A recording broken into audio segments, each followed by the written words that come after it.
32 ಇಟ್ಟಿದ್ದು ಇವತ್ತು ಈಗಾಗಲೇ 15 ಮುಗಿಸಿದ್ದು. ಈ ಪ್ರೆಸ್ ಕೇಳಿಬಿಟ್ಟು ನಂತರ ಕುಡಿಯೋ ನೀರಿಗೆ ಆಕಾರ ಇದೆ.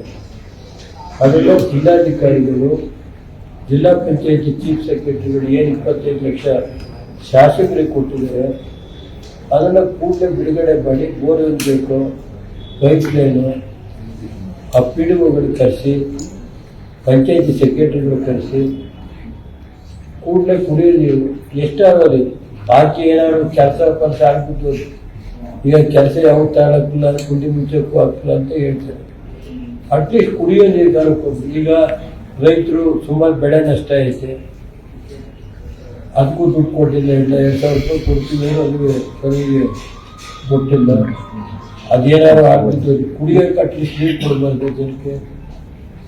ನನ್ನ ತಾಲೂಕು ಒಂದೇ ಅಂತ ಇಲ್ಲ, ಇಡೀ ಜಿಲ್ಲೆಯ ಕೆಲವನ್ನ NDRF ಇರ್ಬೋದು, SDRF ಇರ್ಬೋದು, ಆ ನಿಯಮಗಳನ್ನೆಲ್ಲ ಗಾಳಿ ತೂರಿ ಒಂದು ಸ್ವಲ್ಪ ತೆಗೆದಾಕು. ಹಿಂದಿನ ಸರ್ಕಾರಗಳು ಒಂದೊಂದು ತಾಲೂಕಿಗೆ 55 ಲಕ್ಷ ಕೊಡ್ತಾಯಿದ್ರು. ಬೋರ್ ಹೊಡಿಸ್ಕೊಳ್ಳಿ, ಪೈಪ್ ಲೈನ್ ಮಾಡಿಸ್ಕೊಳ್ಳಿ, ಟ್ಯಾಂಕಲ್ಲಿ ನೀರು ಕೊಡಿ. ಇವತ್ತು ₹1 ಇಲ್ವಲ್ರಿ. ಇವತ್ತು ಕೊಟ್ಟಿದ್ದೀವಿ ಅಂತಾರೆ, 50 ಲಕ್ಷ ಕೊಟ್ಟಿದ್ದೀವಿ ಅಂತಾರೆ. ಸಿದ್ದರಾಮಯ್ಯ ಬಂದರು, 12 ಕೋಟಿ ಬೆಳಗ್ಗೆ ಬರ್ತಿದೆ ಅಂದರು. ಅದು DC 8 ಕೋಟಿ ಇದೆ, ನಮ್ಗೆ 55 ಲಕ್ಷ ಕೊಟ್ಟು ಆ NDRF ಗೈಡ್ಲೈನ್ಸ್ ಪ್ರಕಾರ ಒಂದು ಬೋರ್ ತೆಗಿಯೋಕೆ ಬರಲ್ಲ, ಅಥವಾ ಅದು ರಿಪೇರಿ ಮಾಡೋಕ್ಕೆ ಬರೋದಿಲ್ಲ, ಒಂದು ಪೈಪ್ ಲೈನ್ ಮಾಡೋಕ್ಕೆ ಬರಲ್ಲ. ಅದು ಹಾಗೆ ಬಿದ್ದೈತೆ ಅಲ್ವಾ ಸರ್?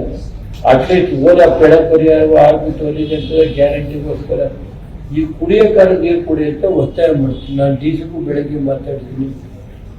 ಸ್ವಾದಿಷ್ಟತೆಯ ಸ್ವಾದ, ತಾಜಾತನದ ಆಹ್ಲಾದ, ಉತ್ತಮ ಆರೋಗ್ಯ ಮತ್ತು ಹೆಚ್ಚಿನ ರೋಗ ನಿರೋಧಕ ಶಕ್ತಿಯ ವೃದ್ಧಿಗೆ ಈಗ ನಿಮಗೆ ಸಿಗುತ್ತಿದೆ ಉತ್ತಮ ಗುಣಮಟ್ಟದ ಪೌಷ್ಟಿಕಾಂಶ Shri Vaidik millet health mix. ಇದು ಸಿರಿಧಾನ್ಯಗಳ ಸಂಪತ್ತು.